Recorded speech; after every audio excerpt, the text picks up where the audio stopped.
this is the example of the entire model of GIS.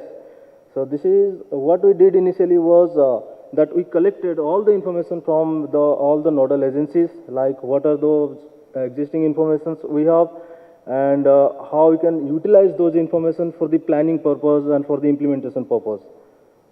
So if you look at the existing, so many your channels and rivers and all the informations are there for the existing roads also there. So if you and this is the boundary of around 920 square kilometer. Having all the water table informations also we have for the existing, and the rail network, and existing river network. And this is the very crucial part. If you look at the parcels, basically we have that is all the revenue parcels. So this is very much important for any planning purpose. So why? Because there are so many parcels over there which are government land, which are private land. So many complications, so many challenges comes in future. So this is very much important to collect from the agencies, collect from the other departments for do the plannings and implementation. So if you look at this hatching areas, so in Dholera is around more than 70% areas are the government land. So these are all the informations we got from the different departments, and also this is the terrain model. So we collected all the information from the different departments, and for the planning and implementation for each phases, we utilize those data.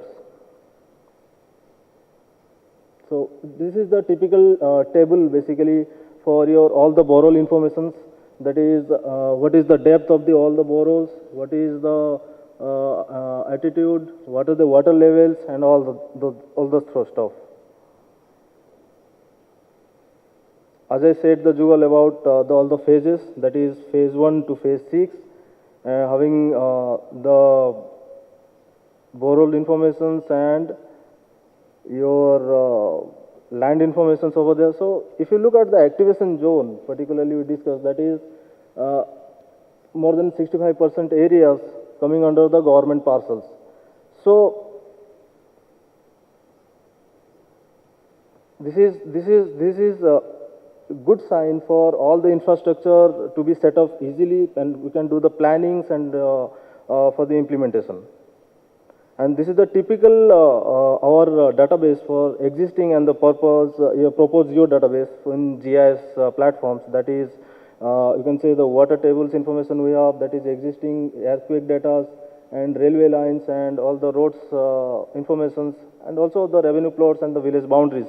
So and also the proposed geodatabase we planned, that is the town planning scheme and airport, expressway, and your railway lines. So this is all the typical informations we have, and with the help of these informations, we trying to simulate those information. We trying to demonstrate to the others so that they can visualize, they can understand what exactly the city gonna develop in future. So these are few examples for your typical cross section of the roads, and this is one of the examples of the ABCD side, the building. And this is the examples of roads with the underground features, and this is the overall picture of the entire area with all the features. Thank you.